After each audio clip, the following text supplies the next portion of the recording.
him. I found the man of my dreams, and he was sitting right next to me. Ang swerte ko talaga dahil maagang natagpuan ko ang aking soulmate. My other half, my significant other.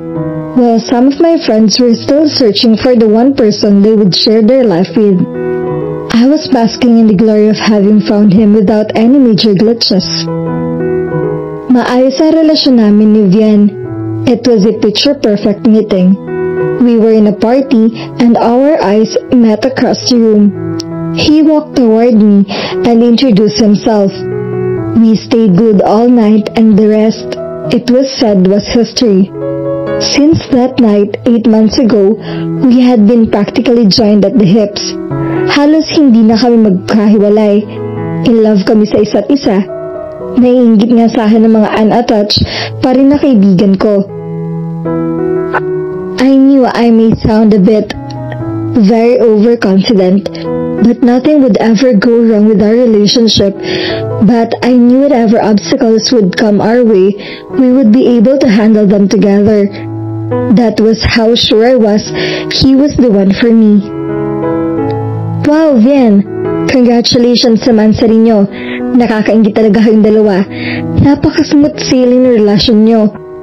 Ang ibig bang sabihin ay sa simbahan ng tuloy nyo? Nagbibirong tanong ng mahaderang natalik na kaibigan ni Anne. Pinandilatan ko siya. Tama bang itanong niya ito kay Vian sa harap ng aming barkada? Kahit kasi okay ang aming relasyon ay ayoko pa rin pangunahan si Vian sa mga plano niya para sa aming dalawa. After all, our relationship hadn't reached the 1-year mark yet. Kahit siyang gusto ko makatuluyan, ay ayoko pa rin sa akin o sa best friend ko manggagaling na iniisip ko na ang pag-aasawa. May mga pagkakataong nai-imagine ko naglalakad ako sa gitna ng simbahan at naghihintay sa akin si Vian sa harap ng altar. Pero nararamdaman kong hindi pa handang mag-asawa si Vian. Sa halip, ang trabaho niya ang bukang bibig niya. Kahit paano ay naririnig ko sa kanya na gusto niya akong makasama sa future niya, kaya hindi ako nag-aalala. Alam kong darating din ang araw na yayayain niya ako magpakasal. Sa ngayon, ay mas priority niya ang pagiging arkitekto. Siguro, kapag stable na siya, ay pag-uusapan din namin ng tungkol sa aming kasal. Todo suporta naman ako sa kanya. Bata pa naman kami. I was only 26 and Vian was 25. Walang dahilan para magpanik ako. Iniisip ko na lang na dapat muna namin i-enjoy ang company ng isa't isa. But if I would be honest, at the back of my mind, I couldn't help but wonder what his real stand on marriage was. Interesado rin ako sa magiging response niya. Vian looked at me lovingly. I swore, I still got butterflies in my stomach every time he looked at me like that. Vian was the epitome of the boy next door kind of guy. With his wavy hair, a bed-and-pulled smile and sparkling eyes, he could surely take any girl's breath away. Hindi rin naman ako pahuhuli sa ibang babae. Ang sabi nga nila, artistahin at pang-beauty queen daw ang ganda ko. Kahawig ko raw si Precious Gigaman. At perfect match daw talaga kami ni Vian. Marriage is the last thing on our minds, right, Lily? He answered as he squeezed my hand. I was a bit let down with his response. Even if I was expecting that answer, I couldn't help but feel a tiny twinge of disappointment. Although he was not known to be the most romantic guy, I was still hoping he could catch off me guard and surprise me with a proposal. But since I didn't want to let him know my real feelings, I opted to smile and agree with him. Mabuti nang makita ng barkada ko na pareho ang pananaw namin tungkol sa pagpapakasal. Of course, it's too early to talk about marriage. Isa pa, hindi pa ako handang i-give up ang pagiging single ko. Marriage can wait and we really have to make sure we're really ready for such a commitment. Pagsang-ayon ko. Ngumiti ako kahit parang may kumukurot sa aking puso. Anne looked at me with a confused look on her face. Madalas kasi namin mapag-usapan na gusto namin mag-asawa kapag nasa mid-20s na kami. Para sa amin kasi ay iyon ang ideal age for marriage. Idadagdag pa na lagi kong sinasabi sa kanya na si Vian na talaga ang lalaking papakasalan ko. Marahil ay nagugulahan si Anne sa mga conflicting statements ko. Nagkibit balikat ako. Mahirap naman na doon pa kami mag-argumento sa harap ng nobyo ko. Nakahinga lang ako ng maluwag nang maiba na ang topic namin. We were 8 in the group. Nandoon ang 3 best friend ko na si Anne, Sarah at Miles. Nandoon din ang best friend ni Vian na si Jonas at ang engaged couple na kaibigan ng mga ito na si Pau at si Girlie. In fact, the reason we were really out that night was to celebrate Pau and Girlie's impending nuptials. Parang saling pusa na nga lang ang mansari namin ni Vian. Nagpaalam si Anne na magtutungo ng CR. Sinanyasan niya ako na sumunod sa kanya.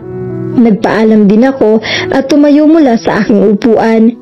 Walang tao sa ladies' room nang pumasok kami roon ni Anne. "What gives?" tanong niya sa akin. Nakapamaywang siya at mukhang handa na sa aming komprontasyon. "What do you mean?" balik tanong ko sa kanya. "Come on, Lily. Why can't you be honest with him? Bakit hindi mo sabihin sa kanya na gusto mo nang mag-asawa?" "Are you crazy, Anne? Kapag sinabi ko iyon, para na rin ako nag-propose sa kanya. I'm not desperate to do that," sabi ko. "But honesty is the best policy. Hindi ba yun ang madalas mong sinasabi? Dapat, bukas ang line of communication yung dalawa para mag-work out ang relationship niyo, hindi ba?" May halong sarkasmo na sinabi niya. "Yeah, I know, but this is different matter. I don't want to scare him off, Anne. Baka kapag nalaman niyang gusto ko ng mag-asawa, ay mag-iba siya sa akin. I don't want to lose the best thing that has ever happened to me." I wailed. "Lily, I'm not asking you to propose to him. A subtle hint would do just to let him think marriage is clearly on your mind.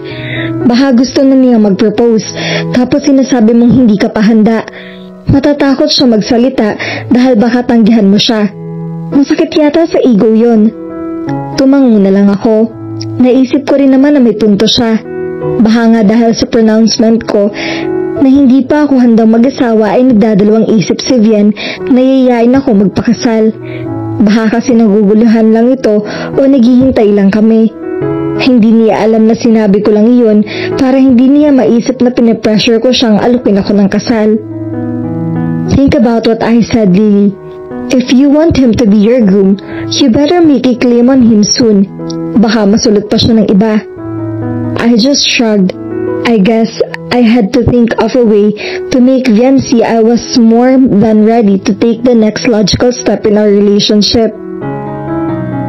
"Han, ang swerte niyo na Gwen at Pau, no? Mukhang engrande ang kasal nila," sabi ko kay Vian habang nagbabiyahe pa kami pa uwi. "Yeah, I guess," simpleng sagot niya. I can't wait to see Girlie wedding gown. Natitiyak kong maganda iyon dahil sa inusoto ang gumawa. I said with a sigh. Napasulip siya sa akin. "Why the long sigh? Huwag mong sabihin na iinggit ka kay Girlie. Akala ko ba hindi ka pa handang mag-asawa?" Natatawang tanong niya. "All girls dream of wearing their own wedding gown. It's a girl thing, you know," sabi ko at saka ako sumimangot. "Sorry if I took it the wrong way. Alam mo namang medyo allergic ako kapag napapag-usapan ng kasal." I went into a panic mode with his statement. Noon ko lang narinig mula sa kanya na may takot pala siya sa pagpapakasal. Paano kung wala palang patutunguhan ng aming relasyon at hindi siya seryoso sa akin? Paano na ako at ang pangarap kong ikasal? Paano na kami? "What do you mean? Bakit ayaw mong pinag-uusapan ng pagpapakasal?" Casual na tanong ko kahit parang binabayo sa kaba ang dibdib ko. Ang totoo kasi, walang successful marriage sa pamilya ko. From my parents to my titas and titos, and even my older brother, they all end up getting annulled, separated, and divorced. Nauutal na sabi niya. "So does that mean you have no intention of ever getting married?" Medyo tumaas na ang boses ko. Nagkibit balikat lang siya bilang sagot. I waited for his answer, but he chose not to say anything. And being a girlfriend who didn't want to irk her boyfriend, I just slumped on my seat and started out the window. After what seemed like forever, he started to speak. Well, the thing is, he paused. I looked at him, waiting for him to continue. The thing is, I have some apprehensions about marriage, but I'm not totally closing my doors to it. Alam kong nasa tao naman kung gusto niyang mag-workout ang isang relasyon at wala yun sa genes o sa history ng kanyang pamilya. I'm open to that possibility, but I waited for him to continue, but the traffic light turned green and he had to concentrate on his driving once again. Isa iyon sa mga pet peeves niya. Ayaw niyang may umiistorbo sa kanya habang nagmamaneho siya. We could only talk when the traffic light was red or when we were stuck in a traffic jam. Bawal din ang music sa loob ng kotse. For now, that was enough for me to hear. Kahit paano'y naibsan ng takot sa puso ko, pero nandun pa rin ang pangamba ko sa nakabitin na bat niya. Do I really want to hear it right now? O dapat na lang akong magpasalamat at hindi pa tuluyang nakasara ang puso niya sa pagpapakasal? Traffic was smooth all the way to my house, so no conversation ever took place again. Nang tumigil ang kotse niya sa tapat ng bahay ko, ay hindi ko alam kung kukulitin ko pa siya tungkol sa apprehensions niya sa pag-aasawa. But I decided against it. I didn't want to push him too hard, lest he thought I was concerning him to marry me. I should be subtle. For now, I was going to keep my mouth shut. Bukas ka na ba mag-uumpisa magtrabaho sa bagong boss mo? Tanong niya. Tumango ako. I worked as an administrative assistant. Not exactly the most glamorous job in the world. But for me, work was work. Hindi ako ambisyosa. I always dreamed of becoming a full-time wife, and a mother, so a successful career was farther from my mind. I had no burning ambition to climb the corporate ladder. Para sa akin ay sapat nang may trabaho ako, at handa ko ipagpalit yun sa magiging pamilya ko. One thing I loved about Vian was his interest in everything I did. He was a great listener and a stickler for details. Walang nakakalampas na impormasyon sa kanya. Kapag may sinabi ako ay talagang tinatandaan niya. May pagka-photographic ang memory niya. He was great at remembering trivial matters and important events. I didn't miss any special dates and I didn't have to remind him of anything. Inaalam niya ang lahat ng gusto ko, kaya nagugustuhan ko ang lahat ng regalo niya. Wala akong may pipinta sa kanya pagdating sa bagay na iyon. Not unlike other men who just like to buy expensive things to compensate for forgetting special occasions. Vian really had a sincere desire in all that I said and did. Kaya nga, kahit ang mga special events sa pamilya ko ay alam niya, kaya botong-boto sa kanya sina mommy at daddy. Siya pa nga palagi nagpapaalala sa akin na dalawin ko sa Bulacan ng pamilya ko kahit 2 beses sa isang buwan. At kadalasan nga ay kasama ko siyang nagpupunta roon. Mabuti na lang at hindi pa ako inukulit ni na mommy at daddy kung kailan kami magpapakasal ni Vian. Pagdating kasi sa bagay na iyon ay hindi sila nakikialam. Nire-respeto nila ang desisyon ko. Ang isa sa mga reklamo kay Vian ay hindi siya romantiko. Hindi siya mahilig ng mga nakakailang na bagay. Hindi niya ako pinandadalhan ng mga bulaklak o sinusulatan ng love letter. Mas praktikal ang mga ginagawa niya para sa akin. Tulad ng paghatid sundo sa opisina, lalo na kapag nag-overtime ako. Ibinibili niya ako ng gamot kapag may sakit ako. Sa madaling salita, thoughtful siya, pero hindi siya spontaneous. Ganun pa man ina-appreciate ko pa rin ang lahat ng ginagawa niya para sa akin. But sometimes, I just wanted him to do something unexpected. Something that would declare his true feelings for me. What do you know about your new boss so far? He asked. Ang alam ko palang ay babae siya. She was hired from our office in the US. Kahit ang pangalan niya hindi pa na i-announce sa management. Bukas pa lang siya ipapakilala sa lahat. I think she just arrived from the US a few days ago. Ang totoo ay magiging temporary assistant lang niya ako. Bumuntong hininga siya. Lily, you should take more interest in your job. Dapat may alam mo ang pangyayari sa opisina. Huwag mong isipin na temporary assistant ka lang. Isang magandang career opportunity ang maging sekretarya ng marketing head, kaya magpursige kang mabuti para magustuhan ka niya at maging permanente ka na sa posisyon mo. Sermon niya sa akin. Napabuntong hininga ko. Iyon ang isang bagay na ikinaiinis ko sa kanya. Ang galing niya magsermon at manita. Gusto niya na mas maging proactive ako sa trabaho. I knew he meant well, but sometimes he acted more like a counselor than a boyfriend. Many times, he acted like he was a dad. Well, I guess I couldn't have everything. Yes sir, hayaan mo. Bukas ay bibigyan kita ng written report sa unang araw ko sa bagong boss ko. Sisiguruhin ko rin na hindi ako papalpak sa trabaho. Sabi ko, hindi ko naiwasang lang pa ng sarkasmo ang boses ko. Lily, don't you use that tone on me. Sabi niya. What tone? Patay mali siyang tanong ko. Bumuntong hininga siya. Alam kong medyo napiti ko na siya sa akin. I'm only telling you of all this for your own good. I want you to make a good impression on your boss. Sabi niya na medyo bumaba na ng kaunti ang boses. Yeah, I know. Kaya lang, wala talaga naglilik na impormasyon tungkol sa bagong boss ko. Besides, I don't want to be nosy. Anyway, I promise, I'll do my best to make a good impression on her. I'm sorry for being sarcastic. He pulled me in his arms and hugged me. Huwag mong masamay ng sinasabi ko sa'yo. I only want you to do well in your job. Gumanti ako ng mahigpit na yakap. Somehow, talking about my job while I was hugging my boyfriend was not the most romantic thing in the world.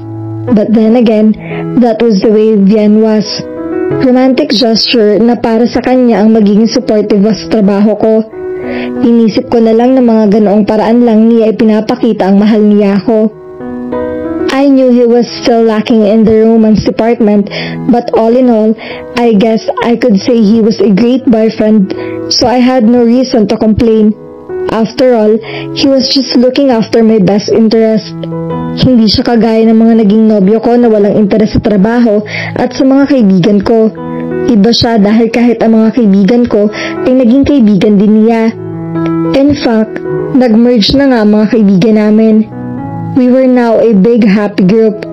He really tried to fit into my life and for that, I learned to love him more. Iyon ang plus point niya pero syempre, may mga negative points din siya.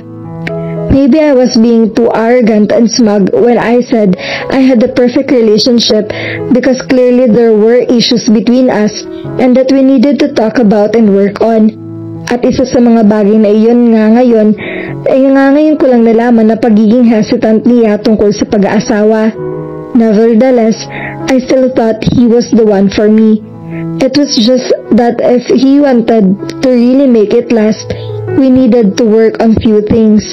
The first thing on the list was how I could subtly change his mind about marriage. Unang araw ng bago kong boss, nag-resign ng dati kong boss.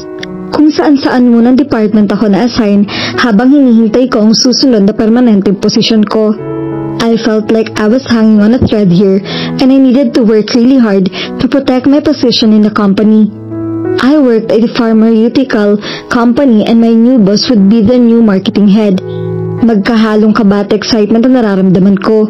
Ang kumakalat na balita ay bata pa raw ang bago kong boss. As in, nasa age range ko lang daw. Nakaka-intimidate isipin na ang isang babaeng nasa late 20s pa lang ay mataas na ang posisyon na ang inuukupang pwesto sa isang multinational company katulad ng EVS Pharmaceutical. I arrived early for work, but lo and behold, when I arrived at the office, my boss was already there at her desk acquainting herself with some paperworks. I gently knocked on her door, which is slightly open. Come in. Inayos ko muna ang aking damit at humugot muna ako ng malalim na hininga bago ako tuluyang pumasok sa opisina niya. Good morning, ma'am. Bati ko sa kanya. She stood up. Hi, good morning. Gantimbati niya. You must be my new assistant. By the way, I'm Steph Atienza, and your name is? Olivia Salvador, but I'm known here as Lily. Pakilala ko sa sarili ko. She held out her hand and I promptly took it for a brief handshake. Nice to meet you, Lily. I hope you're up to the challenge of working for me. I can be a quiet slave driver, you know. Isang matipid na ngiti ang isinagot ko. I was slowly appraising her.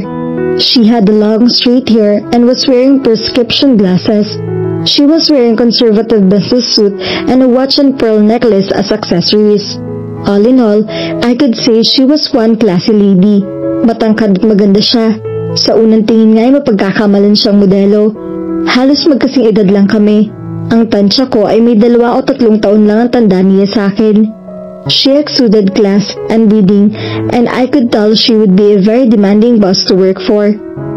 I hope I can live up to your expectations, ma'am. Seryosong sabi ko kahit parang nangangatog na ang tuhod ko. Mukhang mapapasabak ako ng husto sa trabaho. Ang dati ko kasing boss ay very cool at hindi demanding kaya pa-easy-easy lang kaming dalawa. Kaya rin siguro umalis ito ng trabaho ay dahil hindi naging maganda ang performance ito. Now I knew I had to shape up or I would be forced to ship out and I didn't want to that happen. Unless there was a marriage proposal from Ben, which I knew not happen in the future. Pero kilala ko si Bien, kahit siguro mag-asawa na kami, gugustuhin pa rin niya na magtrabaho ako. Masyado kasi ang paniniwala niya na dapat lahat ng tao ay may trabaho para daw makatulong sa ekonomiya ng bansa. I hope so too, sabi ng boss ko. Umupo uli siya sa executive chair niya habang ako ay nanatiling nakatayo sa harap niya. I was about to excuse myself when she handed me a sheet of paper. I took it from her hand. That's a list of my requirements. Andyan mga bagay na ayaw at gusto ko. Gusto kong malinaw kaagad ang lahat bago pa tayo maging magkatrabaho. Ayoko magtanong ka ng magtanong, minabuti ko nang isulat lahat para maintindihan mo rin ang personality ko at ang mga quirks ko. Wika niya. I was at loss for words. I scanned the paper just to keep myself occupied for a while. I looked up her and gave her a bright smile. Pag-aaralan ko po mabuti ito para maging maayos ang working relationship natin. Ayoko rin po kasi maging pabigat sa inyo habang nag-a-adjust kayo sa trabaho. Gusto kong ma-assist kayo ng mabuti. My boss nodded. That's all for now, she said, dismissing me. Tumalikod ako at lumabas ng opisina niya. Mabigat ang loob ko. Pagbalik ko sa aking desk ay umupo ako sa aking silya. I covered my face with my hands and started to breathe deeply. I tried to relax my nerves after my encounter with my new boss. My new boss from hell. Naistorbo lang ako nang maramdaman ko may nakatayo sa harap ng desk ko. I slowly looked up and I saw my boss standing in front of me with a frown on her face. Napatayo ako. Is there anything you need, ma'am? I politely asked her. Sorry to disturb you with whatever it is you're doing, Miss Salvador. I just want to tell you, I'll be out of the office for the rest of the day. I'll be busy attending meetings, but I'll try to come back in the afternoon. Please hold the fort well, okay? She said somewhat sarcastically. Of course, ma'am, I simply answered. Tumaas ang kanyang kilay. I had a feeling she was thinking I was slacking off work because she caught me off guard with my breathing exercises. Naglakad siya palayo. Noon ako nakahinga ng maluwag, pero ilang metro pa lang ang layo niya ay lumingon uli siya. Miss Salvador, Hania. Yes, ma'am. Please make sure to acquaint yourself with the requirements I gave you earlier so as to ensure there will be no problems between us, she said with a sardonic smile.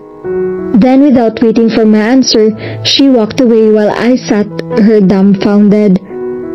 I was speechless as I was reading the paper my superior gave me. Noon lang ako nagkaroon ng sobrang usi na boss. Her demands were all explained in details, leaving me no room for mistakes, from how she wanted her coffee prepared to the filing of her paperworks. It looked like all the bases were covered. Napakadetalyado talaga niya.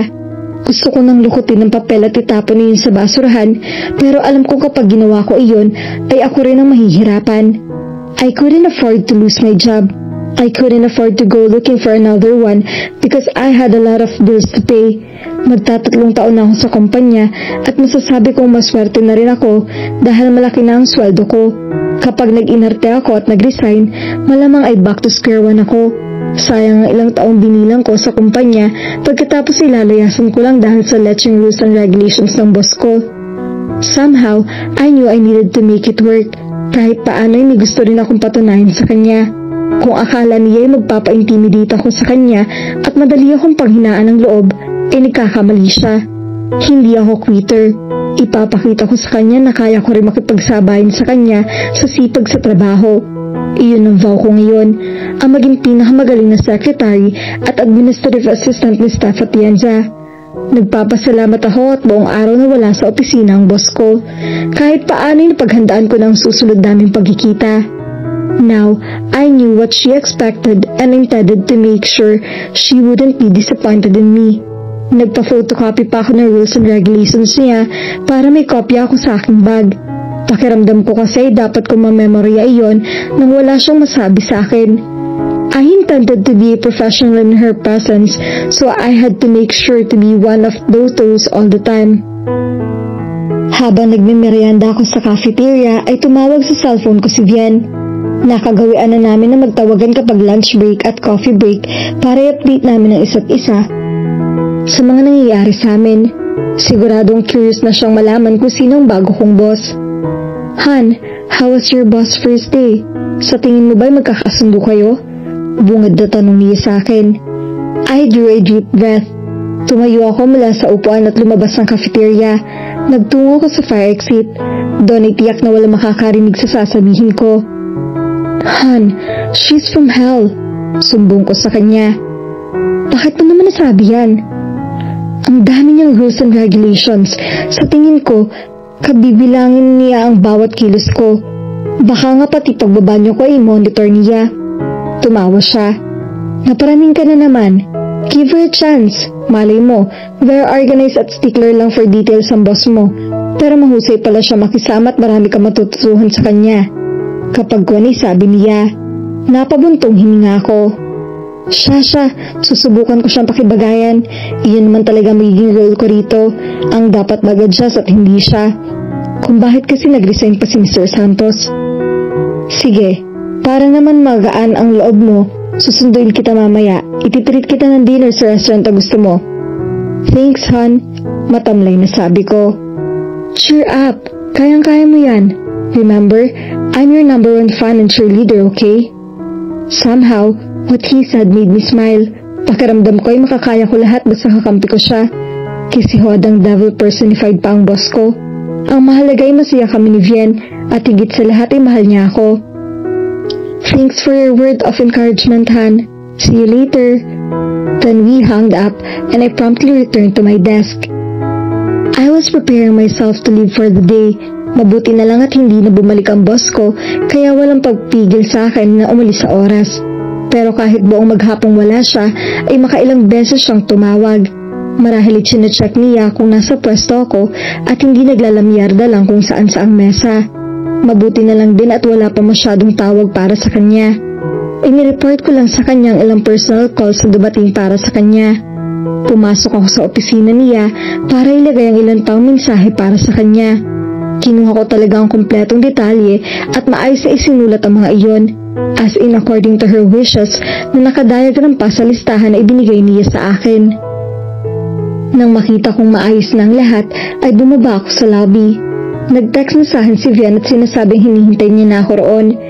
I was so glad I would be able to spend some time with him tonight. I knew being with him would recharge my spirit and I would be able to face the day ahead. Sana nga lang ay hindi namin masyadong pag-usapan ng trabaho. I just wanted to be with him with no talk about work from both of our sides. Pagbukas ng elevator ay natanaw ko agad si Vian. Nakatalikod siya sa akin. I couldn't help but feel my heart go flutter with just the sight of him. Hindi ko alam pero kahit walong buwan na kami nagde-date ay kinikilig pa rin ako sa kanya kapag nakikita ko siya. I felt every time I saw him, I went falling in love with him all over again. May kausap siya. I was walking towards him when I stepped dead on my tracks because the person he was talking to was none other than my boss. And from the look of it, they seemed to be having a nice conversation. Narinig ko kasi ang tawanan nila at hindi rin nakalampas sa mga mata ko ang paghampas na marahan ng boss ko sa balikat ni Vian. Bigla akong kinabahan nang masaksihan ko eksenang iyon. May kutob ako na magkakilala sila. Naglakad ako ng dahan-dahan papunta sa kinatatayuan nila. My boss spotted me first and I swear I saw her smirk when she saw me approaching her. Miss Salvador, are you going home? Wala ka bang naiwang trabaho sa opisina? Tanong niya sa tonong tila nangingita. Mabuti na lang at tapos na ang oras ng trabaho, kaya taos na akong masasabi na hindi ako maagang umuwi at nagbabaya sa trabaho kahit wala siya maghapon. Yes ma'am, I'm on my way home. And don't worry, I finished all my work before I called you today. Magalang na sagot ko. Nagpalipat-lipat ang tingin ni Vian sa aming dalawa. Lily, magkakilala kayong dalawa? Kapag kwani sabi niya sa akin. Vian, do you know her? Nalilitong tanong ng boss ko. Steph, she's Lily, my girlfriend. Sagot ni Vian. The look of surprise on my boss' face was priceless. Hindi ko matansya kung maiiyak o matutuwa siya sa sinabi ni Vian. All I could say was her mouth was wide open as she was trying to digest what he said. Ang ibig mong sabihin, Lily, si Steph ang bago mong boss? Tanong niya sa akin. Tumango ako. Magkakilala ba kayo? Tanong ko naman. Tumango siya ng dahan-dahan habang nakatingin sa amin ang boss ko. How did you get to know each other? Tanong ko uli sa kanya. This time, Mom Steph beat Vian in answering my question. Actually, Miss Salvador, Vian is my ex-boyfriend. Sa pagkakataong yun ay ako naman ang napanganga. Naglipat-lipat ang tingin ko sa kanilang dalawa. Hindi ako makapaniwala sa narinig ko. Tumingin uli ako kay Vian at nagtanong, Is that true? Tumango uli siya. Napansin ko lang na tila umuro na ang dila niya at panay na lang ang pagtango niya sa mga tanong ko. Pumalatak ang boss ko. What a small world. My new assistant is now the girlfriend of my ex. Habang tumatawa siya ay tahimik lang ako. Hindi pa rin ako makapaniwalang may relasyon sila dati.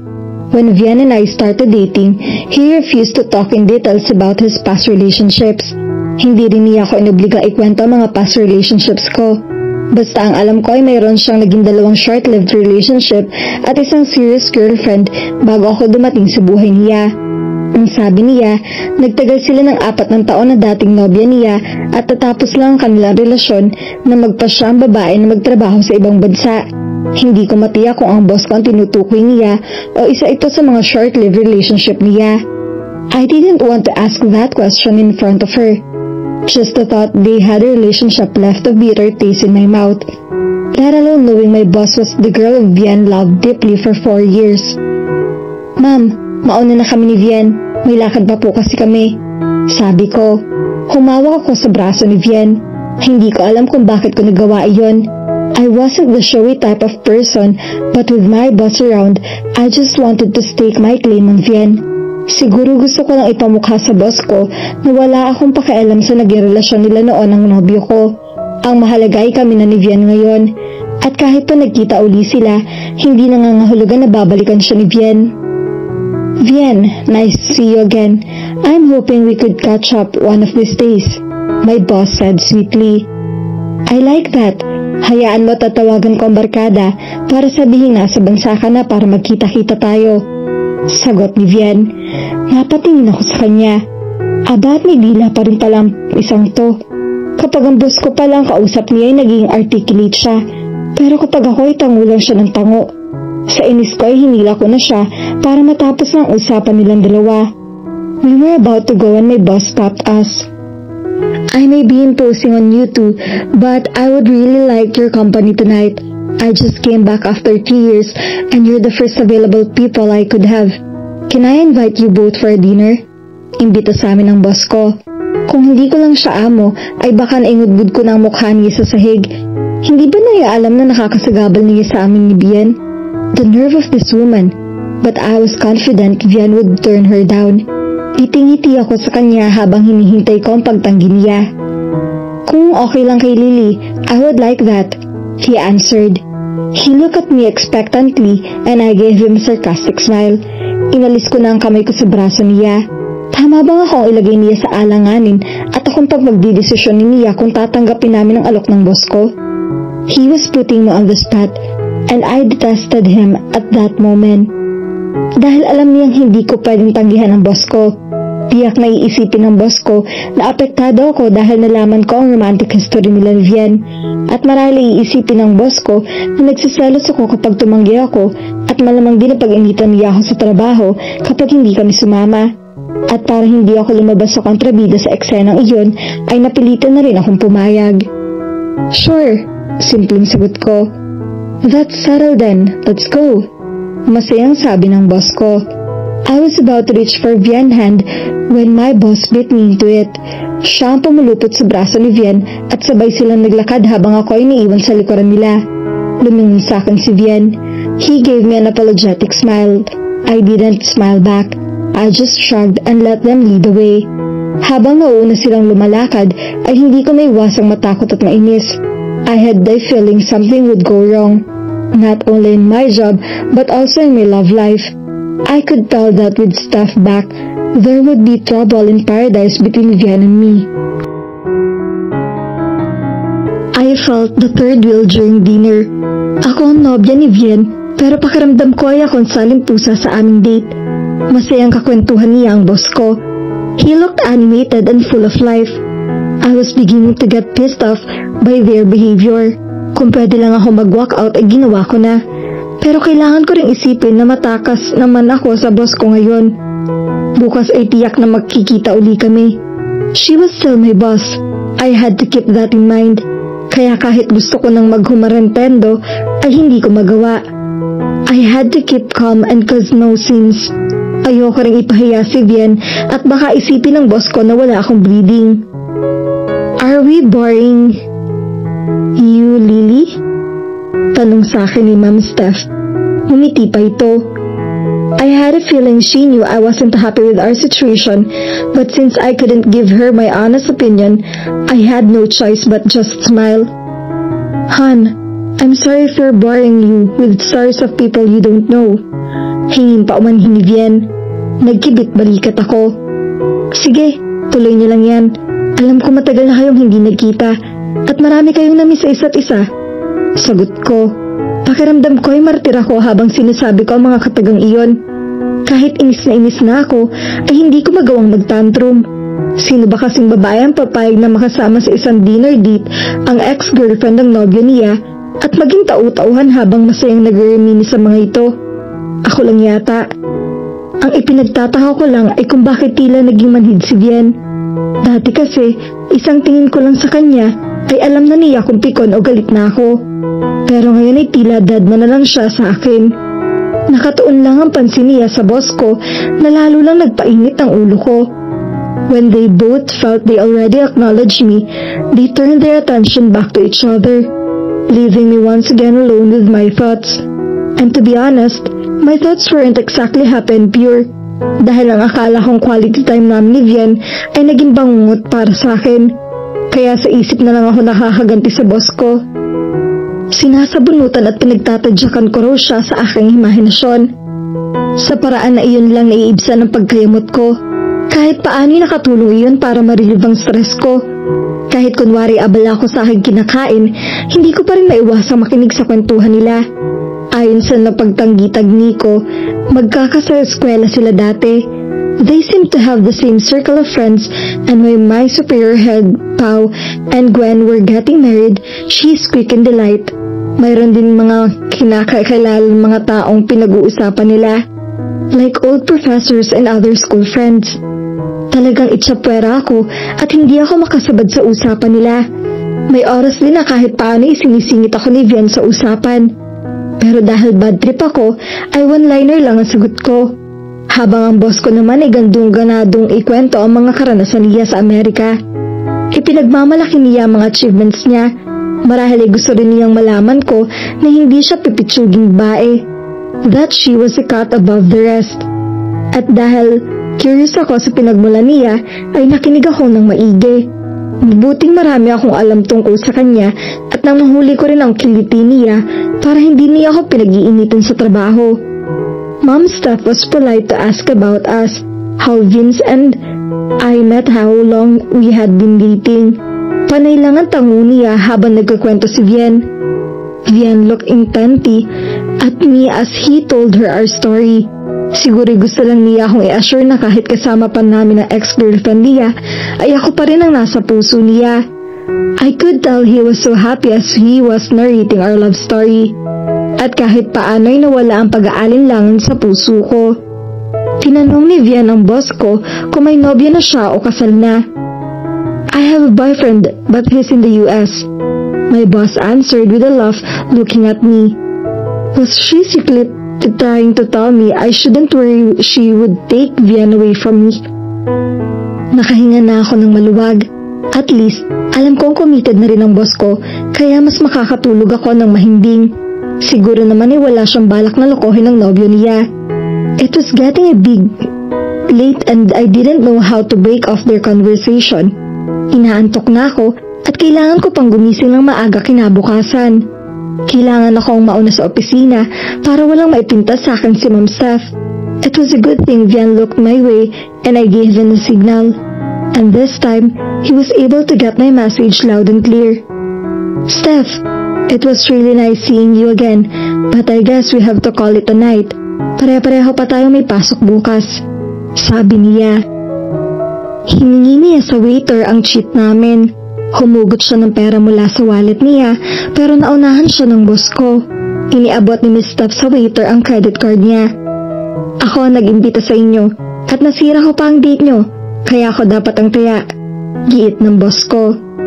Steph, ako ang lalaki, kaya dapat ako magbabayad. Argumento ni Vian. Pilit na kinukuha niya ang credit card sa waiter, pero sumanya sa waiter ang boss ko na ayusin na ang kanilang bill. Well, if it really made you feel bad, I'll make sure the next time we go out, you will pay the bills. Matamis ang ngiting sabi ng boss ko. Naghimagsik ang kalooban ko sa sinabi niya. Mukha talagang may balak siyang maging bahagi uli ng buhay ni Vian. And she was not subtly doing it. She was blatant about it. Ibang klase talaga siya. Sana nga lang ay hindi magpadala si Vian sa mga sinasabi niya. But I knew he wouldn't dare flirt with her, whether I was in his presence or not. Dahil taluwas iyon sa pagkatao niya. Kaya nga minabuti niyang kasama niya ako ng gabing iyon ay dahil alam kong hindi siya magiging komportable kung sila lang ng boss ko magkasama. I trusted him with all my heart and I knew he wouldn't betray me. It was this girl I couldn't trust and I couldn't believe I had to work with her every day. Hindi ko alam kung makakaya kung makatrabaho siya, gayong may pakiramdam ako may maitim siyang binabalak sa relasyon namin ng nobyo ko. Sige, sa susunod ay mag-organize ako ng dinner kasama ang buong grupo. Kaya kung gusto ka rin nilang makita. Sagot ni Vian. Tumingin ako sa boss ko. Gusto ko kasing makita ekspresyon ng mukha niya. She smiled but it didn't quite reach her eyes. It looked like she was a bit disappointed with Vian's answer. Nagbunyi ako. Now I knew Vian had no intention of seeing my boss again without the company of other people. And I had no reason to worry. Good, just let me know. Matamlay na sabi ng boss ko. When the bill was settled, we went out of the restaurant and slowly walked towards Vian's car. Would you like us to drop you off? Ani Vian. I awaited for my boss' response with bated breath. No, I will just take a cab and go back to the office. I still need to work tonight, she answered with a faint smile. I was able to breathe freely with her answer, but at the same time, I felt she was showing off in front of Vian. She was dedicated to her job. Not unlike me, who much preferred to be in the company of my honey. Don't work yourself too hard, Steph.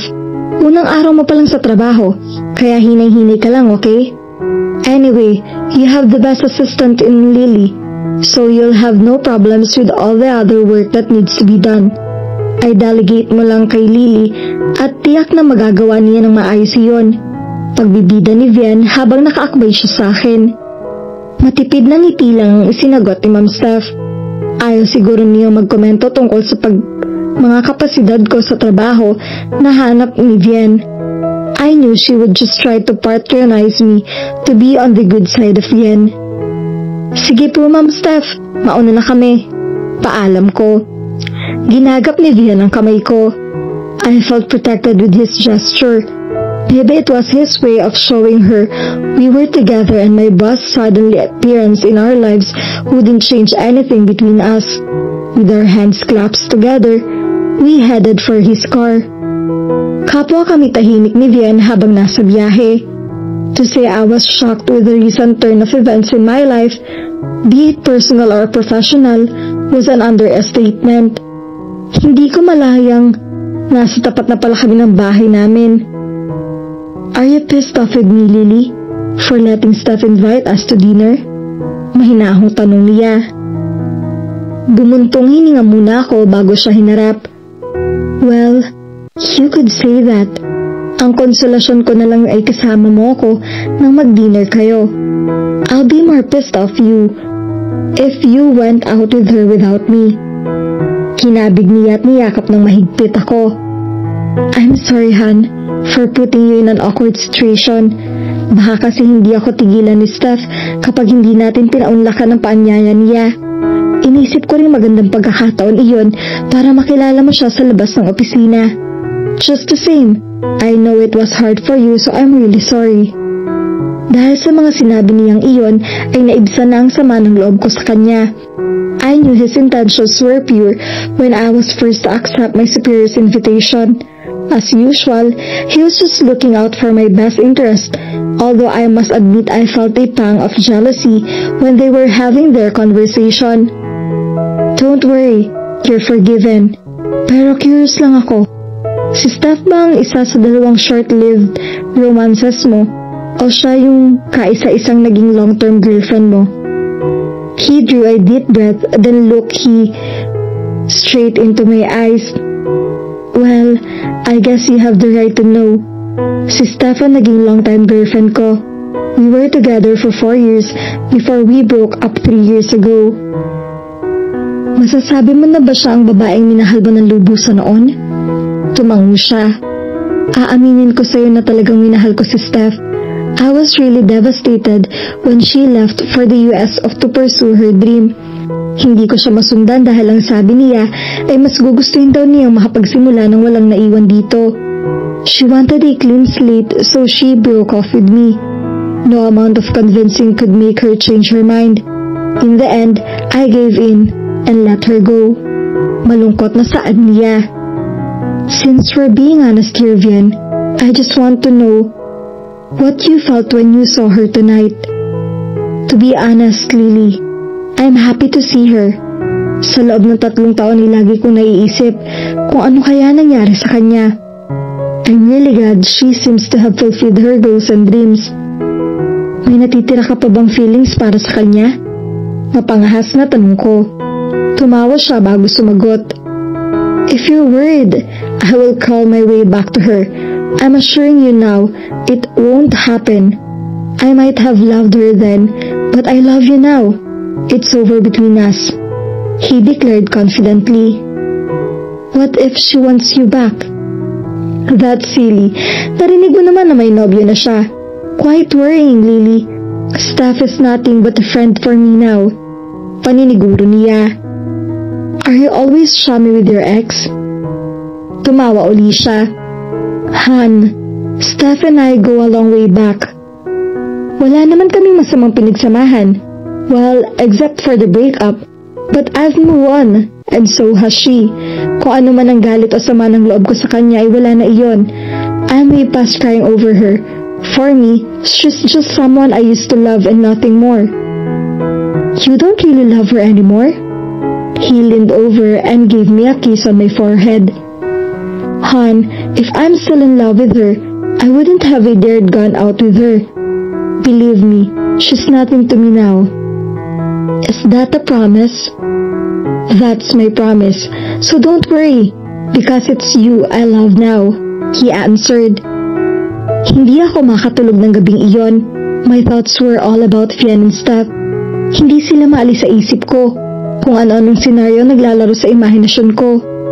I knew I was being a bit paranoid and neurotic, but I just couldn't get the vision of them together out of my head. Para bang isang masamang panaginip ang araw na iyon. Isang araw na ayaw ko nang maulit pa. Sa dinami-rami ng pwede ko maging boss, ay ex-girlfriend pa rin ni Vian ang nakakapatapat ko. Kahit pa siniguro ni Vian na hindi niya babalikan ng boss ko, ay natatakot pa rin ako. Sinong lalaking hindi magkakagusto kay Ma'am Steph?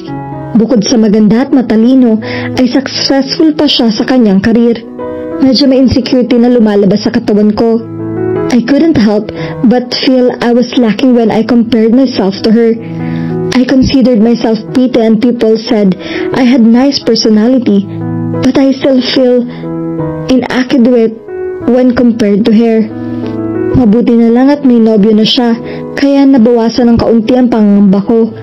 Pero hindi pa rin ako pwedeng maging kampante. I knew anything could still happen. Naistorbo ang pag-iisip ko ng mga negative thoughts na may mag-text sa akin. It was from Vian, wishing me good night and sweet dreams. When I read this message, this was the only time I let myself relax. I turned off the lights and lay on my bed with a smile on my lips. Knowing that he loved me was enough for now. I closed my eyes and in a few minutes, I was fast asleep dreaming of my happily ever after with Vian. Maaga akong pumasok sa trabaho kinabukasan, pero naunahan pa rin ako ni Ma'am Steph sa opisina. Good morning, ma'am. Gusto niyo po ba ng kape? Magalang na tanong ko. Sure, she answered without looking up for me. Pagkatimpla ko ng kape ay bumalik ako sa kwarto niya. This time, she was waiting for me with a smile on her face. Thanks for the coffee, Lily. Halika at maupo ka muna sandali. She led me to a sofa in her spacious office. Sorry nga pala kung naistorbo ko kayo ni Vian kagabi. Na-excite lang kasi ako na makita uli siya pagkalipas ng 3 taon. Sana hindi kayo nag-away ng dahil sa akin. Ngumiti siya. Okay lang po yun, ma'am. Wala pong kaso sa amin yun. Sagot ko. Good. Ayoko kasing pagmulan pa ng away ninyo ang pagdating ko. Anyway, I hope we can work well together. And I hope you won't feel awkward towards me being Vian's ex and all. Ipinapangako ko po na hindi ko hahayaang maapektuhan ang personal kong buhay sa trabaho. Besides, Vian and I totally trust each other. Our lines of communication are open, so I know everything will be alright. Rest assured, I'll do my best at work. Paniniguro ko sa kanya. That's nice to hear. Anyway, I hope I can also help you with your career. So if you don't mind, gusto kitang turuan. Ayaw mo naman siguro maging sekretarya lang habang buhay, hindi ba? Thank you po, ma'am. Sabi ko, nginitaan ko siya. Naninibago ako sa inaasal niya. Kung nagdaang araw ay sobrang sungit at demanding niya, ngayon tila nag-iba ang trato niya sa akin. Kung ginagawa man niya iyon dahil kay Vian o dahil nakikita niya ang effort ko para maging maayos ang aming work relationship, ay hindi na mahalaga. Ina-appreciate ko lang ang tulong na gusto niyang ibigay sa akin para umunlad ako sa trabaho. Sa totoo lang, naiinggit kasi ako ng kaunti sa kanya dahil sa batang edad niya ay matagumpay na siya sa kanyang karera. After our conversation, I excused myself. I went back to my desk and I started my day's work. Masisipag na ako ng husto. Now I knew what I wanted. I wanted a successful love life and career, just like what my boss had. Sa loob ng 1 linggo ay marami akong natutuhan sa aking boss. Naging accommodating na siya sa akin pero stricto pa rin. Halos memoryado ko na mga rules and regulations niya at hindi pa naman ako sumasablay. Mga minor instances lang ang offense ko na agad naman pinagpapasensya niya. She also gave me assignments to help me improve my work. Hindi na lang pagsagot sa telepono at pagtatype sa computer ang ginagawa ko. Gradually, she gave me more responsibilities and for the first time in my career, I felt I was doing something I could be proud of. The truth was, I never guidance and I never thought I had it in me to excel in work, but with her guidance, I was learning a lot of things. She was truly my mentor and I admitted I was beginning to like her. And Vian was really glad Steph and I were getting along well. Lily, I need your proposal early Monday morning. Kung pwede kang mag-overtime ngayon, please do it, okay? Nakangiting sabi niya sa akin. Okay, I'll try to finish it tonight. Iiwan ko na lang sa desk mo pagkatapos ko. Ismarteng sagot ko. I was crestfallen but I tried to hide it from her. Tuwing Biyernes ng gabi kasi ang regular date namin ni Vian. Pero alam ko maiintindihan naman niya kung hindi kami makapag-date ng gabing iyon. Isa pa, hindi naman niya kinumpirma na may lakad kami ngayon. Thanks, Lily. You're the best. My boss was about to leave for the day when Vian arrived at the office. Nagulat ako nang makita ko siya roon. Madalas kasi naghihintay lang siya sa lobby, kaya nagtaka ako kung bakit umakyat pa siya sa opisina. Sorry, Han, pero overtime ako ngayong gabi. Sabi ko sa kanya. Kung mahihintay mo ako, okay lang. Pero kung may pupuntahan ka pa ay mauna ka na. Pasensya ka na ha. Hindi kita natawagan kasi busy kami maghapon. He looked surprised with what I said. Ang ibig mong sabihin, hindi ka makakasama sa lakad namin ngayong gabi? Anong lakad? Wala ka namang nabanggit na lakad ah. Nalilitong sabi ko. I'm sorry, Lily. Nakalimutan ko palang sabihin na nag-organize si Vian ng get-together namin. It completely slipped my mind. Ngayon ko lang din naalala nang dumating si Vian. Sabad ng boss ko. Then go ahead. Don't let me keep you. Your friends might be waiting for you. I answered with all the cheerfulness I could muster. I was really furious and I was trying hard to not show it. Hindi ko alam kung pagdududahan ko si Ma'am Steph. Sinadya ba niyang huwag sabihin sa akin ng tungkol sa get-together at pinalo rin ba niya na mag-overtime ako para masolo niya si Vian? Was she really trying to sabotage our relationship? I couldn't believe she could do this to me, but I knew I could jump to any conclusion just yet. Mahirap namang mag-react pagkatapos ay mali pala ako. Ako pang lalabas na masama. Kung gusto mo, Lily, bukas mo na lang tapusin ang trabaho mo. I would really feel guilty kung hindi ka namin makakasama ngayon. Pampalubag loob na suhestyon niya na halata namang pilit niya ang pagkakasabi. Oo nga, Lily, sumama ka na sa amin. Total kasama naman natin ang boss mo eh. Segunda ni Vian. Umiling ako. No, you go ahead. Importante itong assignment ko at gusto kong maging maayos ang trabaho ko. Huwag niyo na akong intindihin. Isa pa, get together niyo magbabarkada iyon. At ayoko maging sagabal sa inyo. Ngumiti pa ako. Kung ang motibo ng boss ko ay pag-awayin kami ni Vian kaya hindi niya sinabi sa akin ang tungkol sa gimmick nila, eh hindi siya magtatagumpay. Ipapakita ko sa kanya na maunaway na akong nobya. Nakampante ako na hindi gagawa ng kalokohan si Vian. At kung inaakala rin niya na iiwan ko nakabinbil ang mga aking trabaho para lang sa isang party, eh nagkakamali siya. If this was some kind of a test for me, I would make sure I would pass with flying colors. I would show her I was more than capable of doing what she asked me to, and I would not whine because I was left out in going to a party. Are you sure, Lily? Nagdudunang tanong ni Vian. Tumango ako.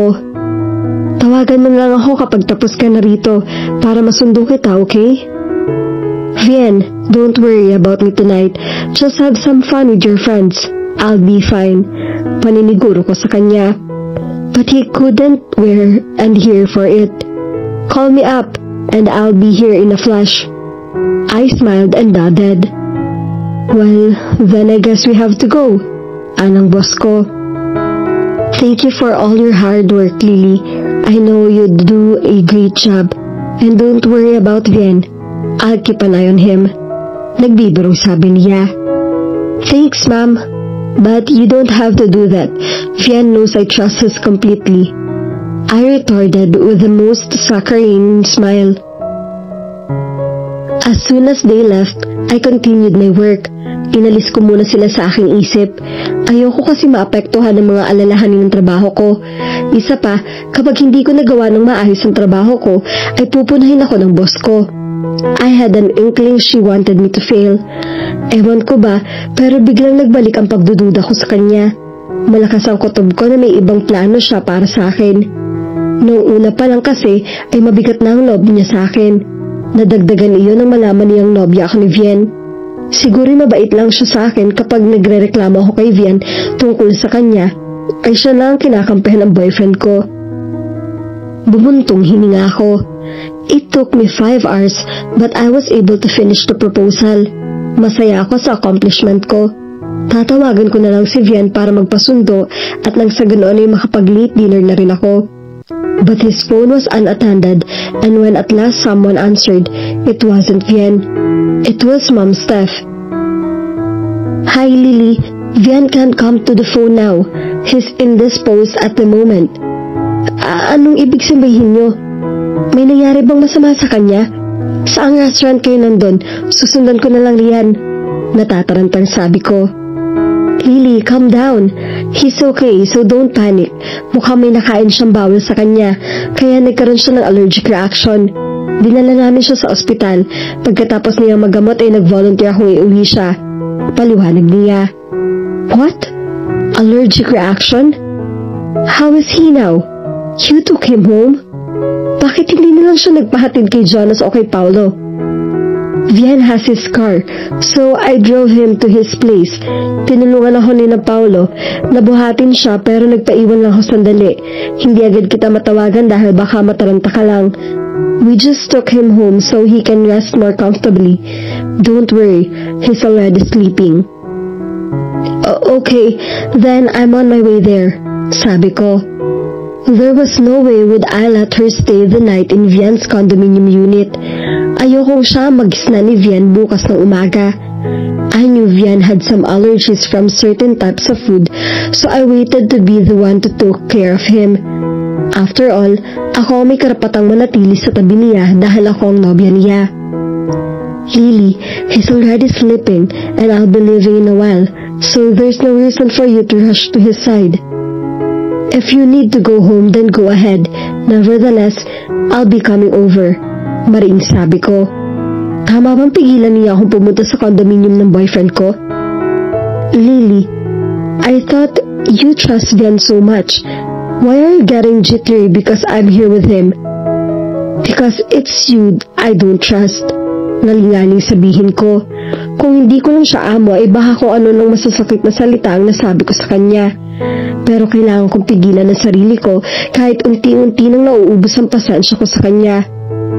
I'm not jittery because you there. I just want to be with him. He's sick and it's only right I'll be by his side. Malumanong na sabi ko. Sige, hintayin na lang muna kita bago ako umalis, sabi niya. Thanks, I'm on my way, I answered before I hung up. Mabuti na lang at walang traffic. Nakakuha rin agad ako ng taxi. Malapit lang sa opisina ko ang condominium ni Vian, kaya wala pang 15 minuto ay narating ko na ang condominium building na iyon. I had my own key to his place, so I didn't knock anymore. I immediately went to his room where Steph was sitting next to him in the bed. Biglang uminit ang ulo ko sa nakita ko. Pinapunasan kasi ng bimpo ni Vian ang habang natutulog ito. Alam ko medyo napapraning lang ako, pero talagang hindi ko masikmura ang pag-aalagang ibinibigay niya sa aking nobyo. Pero pinigil ko pa rin ang aking sarili na magalit. I didn't want her to think what she was doing had any effect on me. Tumikim ako ng malakas. Lumingon siya sa akin. Nagulat pa siya nang makita ko. That was fast. I didn't expect you in another 10 minutes or so. Sagot niya. Mabuti na tandito na ako. Kung hindi, baka kung ano pang nagagawa mo kay Vian. Sabi ko sa sarili ko. Ngumiti na lang ako sa kanya at pinuntahan si Vian. Tiningnan ko ang mukha niya habang natutulog. I'll take it from here, ma'am. Salamat sa pag-aasikaso mo sa kanya. We don't want to bother you any longer. Ngumiti ako. I hope she could take her the hint and leave. I was so relieved when she stood up and got her things. It was no bother, Lily. In fact, it brought out a lot of memories for me. She answered wistfully. Tumayo siya. Hindi na ako magtatagal. Take care of him, Lily. He had a rough night. I nodded and she turned and walked out of the room. Hindi ko na siya inihatid sa pinto. Surely, she knew her way around this condominium. I sat on the bed and wondered about what she said. May iba pa ba akong dapat malaman sa nangyari? Well, that was one thing I intended to find out in the morning. Nagpasya ako magpalipas ng gabi sa condominium unit ni Vienne. Tinawagan ko na lang si Anne na kasama ko sa apartment at sinabi ko sa kanya kung nasan ako. Wala namang problema sa kanya. Iyon nga lang, umiral na naman ang pagiging usisera niya. Matagal na kitang hindi nakakausap Kumusta na ba ang relasyon mo ng boss mo na ex ni Vienne? Are you three getting along? Nagbibirong tanong niya. I don't know, Anne. I'm just confused right now. Is there trouble in paradise? Inumpisahan na ba niyang guluhin ang relasyon niyo? Napabuntong hininga ako. Umupo ako sa sofa at nag-open up sa kanya. That was when I realized I needed to hear her perspective on my situation. Open-minded kasi siya at marami ng karanasan sa mga relasyon, kaya alam kong kapag nakausap ko siya ay lilinaw kahit kaunti ang aking isipan. I don't know, Anne. Sa totoo lang, hindi ko alam kung ano talaga ang motibo niya. One minute, she's nice to me. Then she'll do something that have me questioning her motives. Dinetalye ko sa kanya mga nangyayari. Hinayaan lang niyang ilabas ko lahat ng saloobin ko. Lily, listen to me and listen well. May masamang pinaplano si Steph. Tama ang ginagawa mong pagprotekto sa relasyon ni Vienne. I know she will use to her advantage the long years she spent with Vienne. Tiyak na mas marami siyang alam tungkol kay Vienne na gagamitin niya laban sa'yo. Now, it's up to you if you will let her win. So anong dapat kong gawin? Lily, do you really love Vienne and intend to protect your relationship? Oo naman, Anne. Itinatanong pa ba yun? And you'll do whatever it takes to keep him? Yes, buong tapang na sagot ko. Then, my friend, I will help you. Operation Keep Your Months has now officially begun. What do you mean? Nalilitong tanong ko kay Anne. Lily, kung gusto mong manatiling intact ang relasyon niyo ni Vienne, dapat iniplano ka. Huwag mong hayaang maagaw siya ni Steph sa'yo. It's not enough you love each other. A relationship takes a lot of work and you should be able to keep him interested in you. Or else, his eyes may wander back to his ex. Anong dapat kong gawin? Ayokong mawala sa akin si Vienne. Calm down, Lily, and listen to me. First, be more understanding. Don't nag him too much. Learn to give him space and don't be too clingy. Show him you still have life outside of your relationship and you don't need to be together all the time. But when you are together, make sure to give him your undivided attention. Huminto ito sa pagsasalita. Marahil ay nag-iisip pa siya. Ilang segundo ang lumipas ay nagpatuloy uli siya sa pag-lecture. Kapag sinabi niyang wala na siyang feelings para kay Steph, maniwala ka sa kanya. But learn to read between the lines. Observe his body language whenever they are together. In short, keep your eyes and ears open. Make sure they are never alone together. Okay lang naman na magkasama kayo and some of his friends, but they shouldn't be alone. One more thing, be mysterious. Let him think there are still few guys that are interested in you. Believe me, he will be more attracted to you if there's some kind of competition for your affection. Let him be jealous once in a while. He will be more territorial towards you and he won't be able to let you go. Ang dami ko namang kailangan gawin.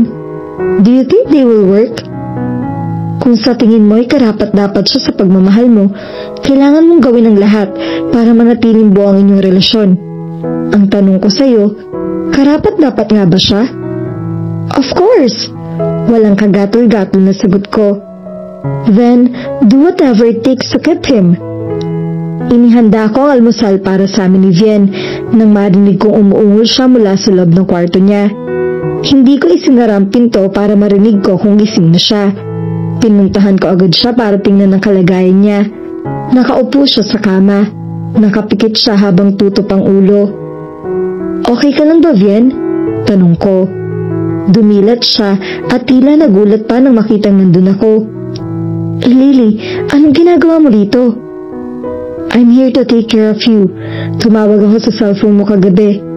Si Ma'am Steph ang sumagot. Sinabi nga niya na dinala ka nila sa ospital dahil sa allergic reaction. Pumunta ako rito para maalagaan kita. Bakit hindi ka kasi nag-iingat sa pagkain ino-order mo? Sermon ko sa kanya. Napakamot siya sa kanyang ulo. Hindi ko kasi napunan na may shellfish pala sa pulutan na in-order nila. Nagkakatuwaan kasi kami kaya hindi ko na inusisa ang pagkain. Wala ka kasi kagabi. Di sana hindi nangyari sa akin to. Tila nagtatampong sabi niya. Akala ko ba gusto mo ako maging proactive sa trabaho ko?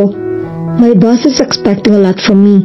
Pangit naman na iwan ko ang trabaho ko dahil may lakad kayong magbabarkada. Baka isipin ni Ma'am Steph na hindi ako seryoso sa trabaho ko. Pagdadahilan ko, hindi ko masabi tungkol sa pagdududa ko sa boss ko.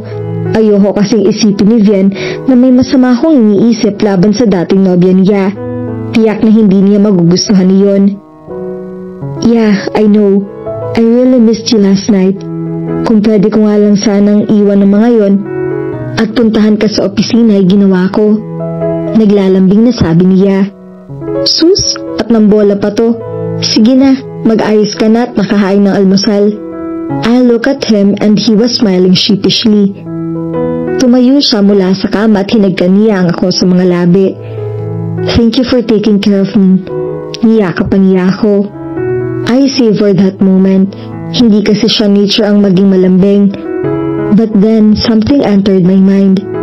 What if he was doing this because he was guilty of something? What if he was being extra sweet because he did something that would make me angry and he was trying to make it up to me by being unattentive? Umiling-iling ako. Hindi ko siya dapat pinagdududahan. Kung mayroon akong dapat pinaghihinalaan, ay walang iba kundi ang boss ko. Vien hadn't done anything that would make me doubt his sincerity, and I wouldn't start now when I had no evidence at hand. Ang importante ay kapiling ko siya. Kumawala ako mula sa yakap niya. Okay, time to hit the shower, Vien. Kailangan mo nang umuwi pagkakain natin. But he wouldn't let me go. Can't you stay with me for the rest of the day? Sabado naman eh. Wala tayo parehong pasok. Tila nanunuksong sabi niya. Ikaw talaga? Puro ka kalokohan. May sakit ka pa. Sabi ko sa kanya. Pilit akong kumawala sa kanya pero sadyang mas malakas siya kaysa sa akin. Okay na ako, Han. Lalo akong gagaling kapag ginamot mo ako ng pagmamahal. Bulong niya sa tapat ng tainga ko. Tumigil ka nga kung ayaw mong pakainin uli kita ng tahong. Sabi ko, kumawala ako at nagmamadaling tumakbo palayo sa kanya. Narinig ko pa ang malakas sa pagtawa niya. Habang nagmemeryenda kami, mukhang distracted si Vien. Napansin ko kasing parang natutulala siya at may malalim na iniisip. Tinapik ko siya sa braso. Napapitlag siya at saka lamang tila bumalik sa tamang ulirat. Ano bang iniisip mo at kanina ka pang tulala riyan? Tumingin siya sa akin. Ha? Wala. Sabi niya. Tinitigan ko siya. I could tell something was wrong. I could even detect a certain sadness in his eyes, but I didn't want to force him to tell me what on his mind. I needed to give him the space he needed. Pero para ako maluloka sa kaiisip kung anong gumugulo sa isip niya. Nang yakapin niya ako, ay dama ko na parang pinoprotektahan niya ako. Kung ano man iyon, ay pilit kong aalamin. Our future was at stake here, at ayoko mawala siya. Pagkatapos namin magmerienda, ay nagpa siya akong umuwi. Nais ni Vien na magstay pa ako ng isang gabi sa condominium niya, pero hindi ako pumayag. I needed some time to think without him by my side. Isa pa, gusto ko rin mamiss niya ako. Ayoko na lagi akong nakabuntot sa kanya at ganun din siya sa akin. Pag uwi ko sa bahay, inabutan ko rin si Gwen. Dinala niya ang wedding invitation niya at ni Pao. Si Anne ang nag-eestima sa kanya at mukhang seryoso ang kanilang pinag-uusapan. Nagulat nga sila nang makita nila ako. She stood up and gave me a peck on the cheek. Sabay kaming umupo at iniabot niya sa akin ang imbitasyon. Wow, talagang tuloy na ang kasal niyo. Wala na ba talagang atrasan to? Biro ko sa kanya. Wala na. In a month's time, I'll be Mrs. Pau Alarcon and I can't wait. She answered dreamily. Nakakaingit ka talaga. Ako kaya, kailan kaya ako makakapagsuot ng trahe de boda at maglalakad papunta sa altar para salubungin ang aking groom? Huminga pa ako ng malalim. You mean, gusto mo na rin mag-asawa? Akala ko ba, wala pa sa mga plano ninyo ni Vian yan? Nalilitong tanong niya. Ay nako girlie, sinasabi lang yan ni Lily, pero talagang gusto na niya magpakasal. Kaya lang ay mukhang may phobia sa kasal si Vian. Sabad ni Anne.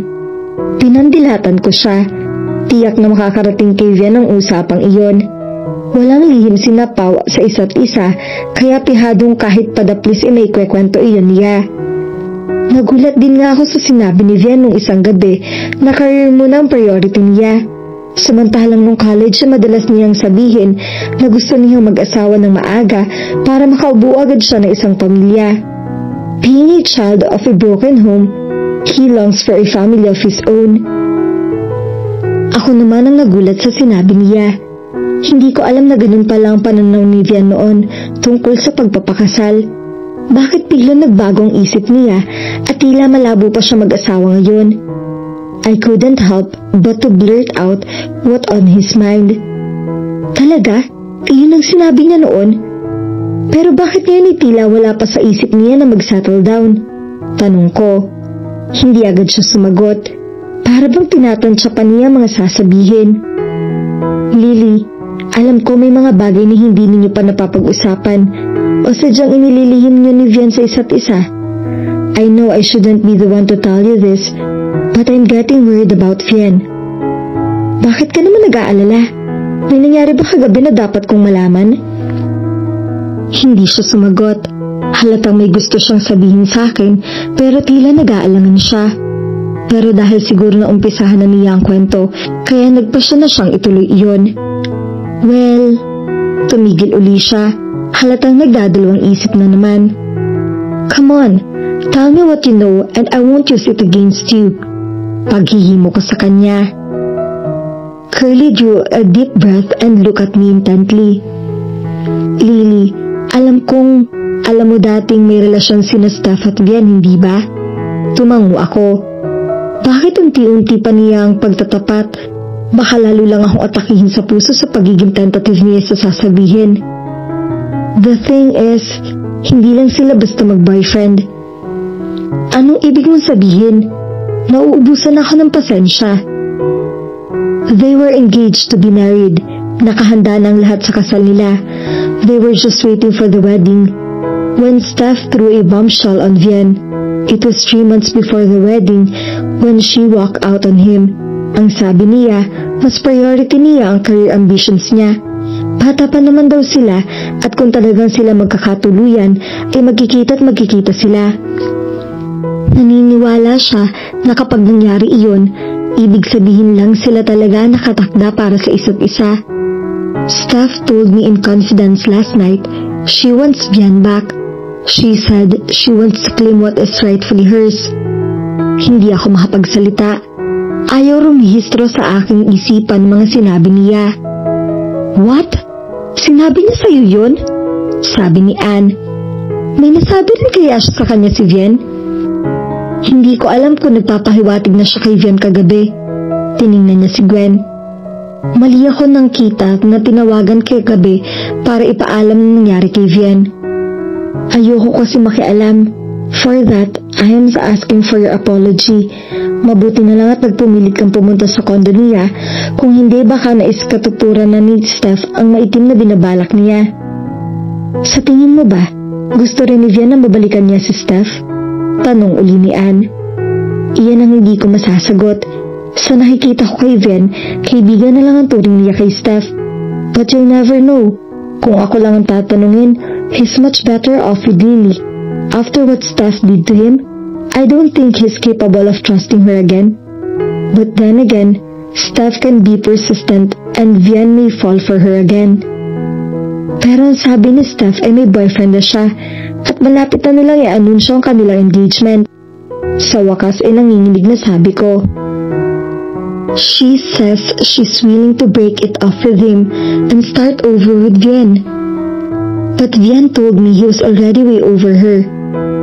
Lily, when Steph left, he was devastated. He was a broken man. Ang akala nga namin ay hindi na siya makaka-recover. Isinubsob niya ang sarili sa trabaho at sa pakikipag-date sa kung sino-sinong babae. Then he met you and everything changed. He fell hard for you, Lily. I've never seen him happier now that he's with you. Pero kilala ko rin si Steph. Kapag may gusto siyang isang bagay, ay hindi siya titigil hanggat hindi niya yun nakukuha. The only way I can think of her, for her to back off, is if you announce your engagement. But I know even that won't never deter her for long. Naguguluhan ako. Ang sabi ni Vian, ayaw niya magpakasal dahil nadala siya sa history ng pag-aasawa sa pamilya niya. Tapos ngayon, traumatized ba siya sa naanunsyong pagpapakasal nila ni Steph at mahal niya pa to? O sadyang ayaw lang niya akong pakasalan? Lily, don't think that way. He may be indecisive about marriage, but it's not because of you. He has some issues he needs to work within himself. So don't think he doesn't want to marry you. I know one day he will finally find the courage to propose. So just be patient. I know you're hurting right now, but you need to be calm. Ipaglaban mo siya. Huwag mong hayaan na maagaw siya ni Steph sa'yo. Show Vian you're the best thing that ever happened to him. Alam ko namang hindi na rin mahal ni Vian si Steph, but with her being persistent, Vian might be lured back into her arms. So hold on to him and don't let go, okay? Payo na sa akin ni Girlie. What if he wants to go back to her? What if she's the only woman he ever wants to marry? Ano gagawin ko? Don't let that happen, Lily. Please, don't ever let that happen.